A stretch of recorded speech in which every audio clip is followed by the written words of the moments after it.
தற்பொழுது ராம்குமாருடைய தந்தை பரமசிவம் நம்முடைய தொலைபேசி வாயிலாக இணைந்திருக்கிறாங்க. அவரிடம் பேசலாம்.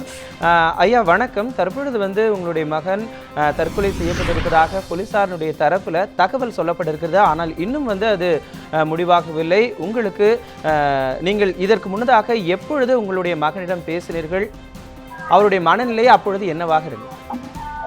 என் பையன் நல்லாவே மனநிலை கூட நல்லாவே இருக்கான். எப்பவுமே நல்லா தான் இருந்தப்பல. ஐயா, அவர் தற்கொலை செய்வதற்கான அந்த வாய்ப்புகளோ அல்லது இல்ல நான் ரொம்ப விரக்தியில் இருக்கேன் அப்படிங்கிற மாதிரி ஏதாவது ஒரு கருத்தை உங்ககிட்ட சொல்லியிருந்தாரா?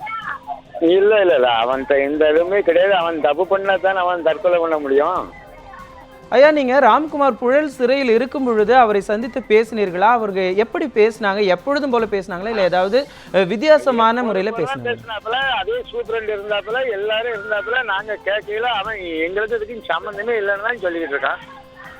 ஏதாவது குற்றச்சாட்டுகள் அவர் முன் வச்சிருந்தாரா? எனக்கு இந்த தொந்தரவு இருக்கு, எனக்கு அந்த தொந்தரவு இருக்கு அப்படிங்கிற மாதிரி ஏதாவது ஒரு குற்றச்சாட்டை அவர் முன் வச்சிருந்தாரா? ஆமா, போலீஸ் தொந்தரவு இருக்கு அப்படின்னு கோர்ட்லேயே சொல்லியிருக்கான்.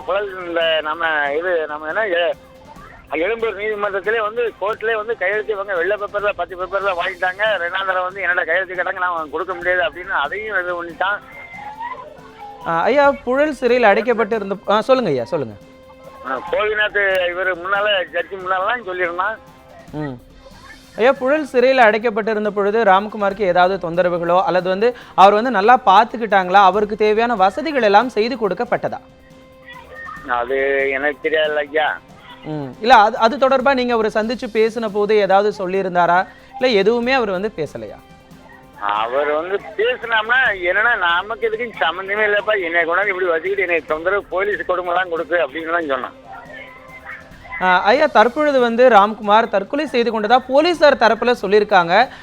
இது தொடர்பா நீங்க என்ன சொல்ல விரும்புறீங்க? நான் எதை சொல்லதுக்கு நான் விரும்ப, போலீஸ் தரப்பு தான் இது இவனுக்கு மருந்து கொடுத்து நீ கொண்டு ஹாஸ்பிட்டலில் சேர்க்கிற மாதிரி சேர்த்துட்டாங்க. அதுதான் எனக்கு உண்மை. ஐயா, இந்த தகவல் உங்களுக்கு யார் சொன்னாங்க? எத்தனை மணிக்கு சொன்னாங்க ஞாபகம் இருக்கா? 4:40க்கு யாரு புழல் சிறையில இருந்து என்ன கூப்பிடுறாங்க. என்ன ஃபிகர் தான் போய்கிட்டு இருக்கு, ஹாஸ்பிட்டல் கொண்டு விட்டு இருக்காங்கன்னு சொன்னாரு. வேற எந்த தகவலையுமே சொல்லலைங்களா? சொல்லல. அது பிறகு டிவியில பார்த்தது பிறகு எங்களுக்கு இந்த தகவலே தெரியுது. டிவியில பார்த்தது பிறகுதான் எனக்கு தெரியுது. கண்டிப்பாக ஐயா. வேறு யாராவது உங்களை தொடர்பு கொண்டாங்களா இது தொடர்பாக? வேறு யாராவது உங்களுக்கு ஃபோன் பண்ணி பேசினாங்களா இது தொடர்பாக? சொல்லல.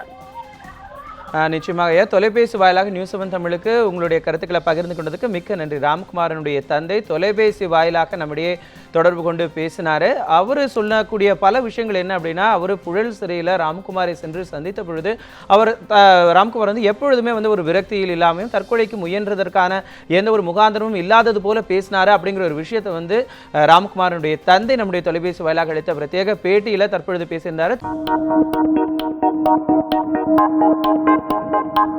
Thank you.